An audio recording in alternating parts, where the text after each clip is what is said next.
جو حضرت خالد بن ولید نے لڑی ہے، اور حضرت صدیق اکبر کے دور میں مسلمہ کذاب جھوٹی نبوت کا دعوے دار، اس کے مقابلے کے اندر جنگ یمامہ لڑی گئی۔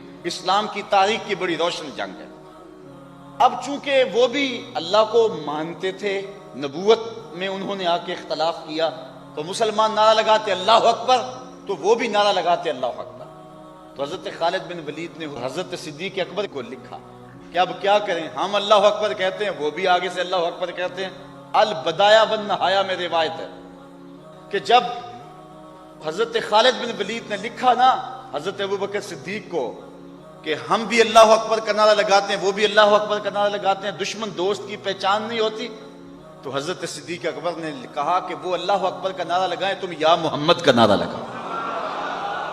اور بدایہ والنہایہ کے لفظ ہیں کہ نادا بشعار المسلمین وکان شعارہم یومئذ یا محمد آہو، سارے مسلمانوں کی پہچان جو لفظ تھے اس لفظوں سے بولنے لگے، ان لفظوں سے پکارنے لگے۔ اس دن مسلمان کی پہچان یہ تھی یا محمد آہو، یا محمد آہو۔ حضرت ابن عمر رضی اللہ تعالیٰ عنہ کا پاؤں سن ہو گیا۔ امام بخاری نے اس حدیث کو روایت کیا ادب المفرد کے اندر۔ تو کسی نے کہا اذکر احب الناس الیک، جو تجھے سب سے زیادہ پیارا لگتا ہے اس کا نعرہ لگا۔ تو حضرت جو ہے وہ ابن عمر نے کہا فقالا یا محمد آہ، اللہ تعالیٰ جل شانہ نے ان کا پاؤں فوراً ٹھیک کر دیا۔ تو یہ امت کا معمول ہے، اگر اس کو ہم شرک کا الزام لگا دیں گے تو پھر امت میں سے کوئی نہیں بچے گا۔ تو جو حضور سے مانگتے ہیں حضور ان کے دامن گوہر مراد سے بھر دیتے ہیں اور رحمتوں سے مالا مال کرتے ہیں۔ اللہ مجھے آپ کو اپنی رحمتوں کا نور نصیب فرمائے۔ ابن کثیر رحمۃ اللہ علیہ بہت بڑے آدمی ہیں، بھاری آدمی ہیں علم کی دنیا میں۔ انہوں نے ایک واقعہ نقل کیا ہے، وہ بتانے لگا۔ علامہ عتبی رحمۃ اللہ علیہ قبر پر بیٹھے تھے، یہ پہلی صدی کا ایک واقعہ لگتا ہے کہ کوئی وہ رکاوٹ نہیں تھی اور کچھ پڑھ رہے تھے، تو ایک بدو آیا، اس نے اپنے اونٹنے کو باہر کھڑا کیا اور آ کر اندر سلام پیش کیا، السلام علیکم یا رسول اللہ۔ صحیح حدیث ہے کہ انبیاء اپنی قبور میں زندہ ہوتے ہیں، انبیاء اپنی قبر میں زندہ ہوتے ہیں، اور اللہ کے ان پر موت آتی ہے۔ موت ہر نبی رسول پر آتی ہے، موت سے پاک صرف اللہ ہے۔ پھر اللہ ان کو زندگی دے دیتا ہے جسم کے ساتھ ہی۔ کچھ علماء فرماتے ہیں کہ برزخی زندگی ہوتی ہے، لیکن جو جمہور اور اہل سنت والجماعت جس اس پر مذہب اور عقیدے پر ہیں کہ انبیاء اپنے قبور میں زندہ ہوتے ہیں۔ تو آ کر سلام پیش کیا اور کہنے لگا یا رسول اللہ، آپ کے رب کہتے ہیں وَلَوْ أَنَّهُمْ إِذْ ظَلَمُوا أَنفُسَهُمْ جَاءُوكَ، اگر یہ گناہ کر کے آپ کے پاس آ جائیں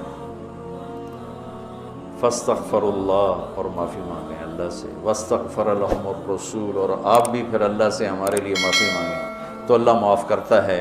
تو جِئْتُكَ مُسْتَغْفِرًا لِلذُّنُوبِ وَمُسْتَشْفِعًا بِكَ إِلَىٰ رَبِّي أَنْ يَغْفِرَ لِي، میں آپ کے پاس اپنے گناہوں کا بوجھ لے کر آیا ہوں اور آپ کو سفارشی بناتا ہوں اللہ کی بارگاہ میں کہ اللہ تعالیٰ مجھے معاف کر دے۔ اور پھر اس نے 4 شعر پڑھے، 2 شعر اب بھی روضہ مبارک کا جو 2 پلر ہیں، جیسے یہاں کھڑے ہو کر سلام کر دیں، ایک شعر یہاں لکھا ہوا ہے، ایک شعر یہاں لکھا ہوا ہے، 2 کتاب میں لکھے ہوئے ہیں۔ یا خیر من دفنت فی القاع اعظمہ فطاب من طیبہن القاع والاکم، اے وہ بابرکت ذات جو زمین کے اندر گئے تو زمین کا اندر بھی پاک ہو گیا اور اوپر بھی پاک ہو گیا، اندر بھی خوشبودار اور باہر بھی خوشبودار۔ یہ ادھر ہے شعر، نفس الفداء لقبر انت ساکنہ فیہ العفاف وفیہ الجود والکرم، میری جان اس قبر پہ قربان جس میں آپ آرام فرما رہے ہیں، آپ کے ساتھ آپ کی سخاوت بھی ہے، آپ کی دریا دلی بھی ہے، آپ کی فیاضی بھی ہے۔ یہ 2 شعر۔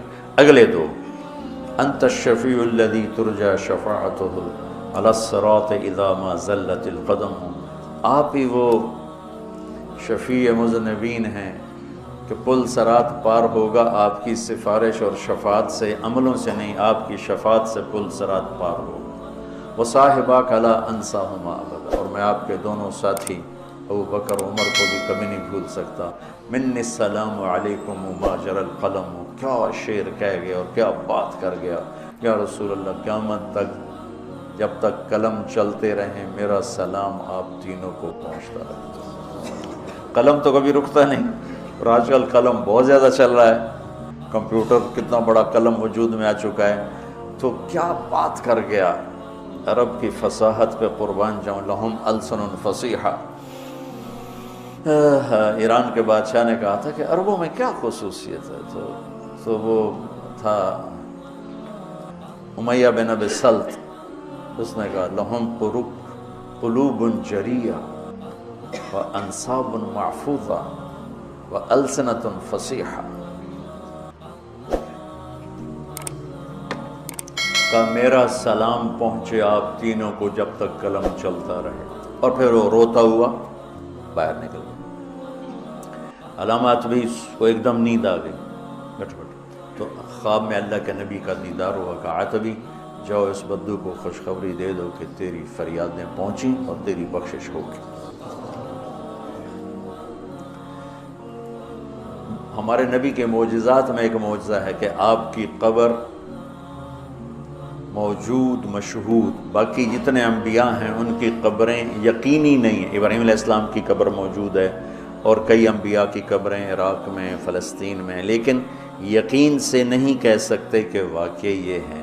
صرف ہمارے حبیب پاک ہیں جن کی قبر مبارک یقین کے ساتھ ہے، اور آپ کا فیض آپ کے جانے کے بعد بھی دنیا میں چل رہا ہے، جاری اور ساری ہے، اور آپ کا فیض آپ کے جانے کے بعد بھی دنیا میں چل رہا ہے، جاری اور ساری ہے، اور آپ کا فیض آپ کے جانے کے بعد بھی دنیا میں چل رہا ہے، جاری اور ساری ہے۔ اور اللہ تعالیٰ نے ہمیں آپ کا امت ہی بنایا، تو جیسے وہ کر گئے ویسے کر دو، تو اللہ تعالیٰ جب بھی دیکھے گا خوش ہوگا میرے حبیب کی شبیہ۔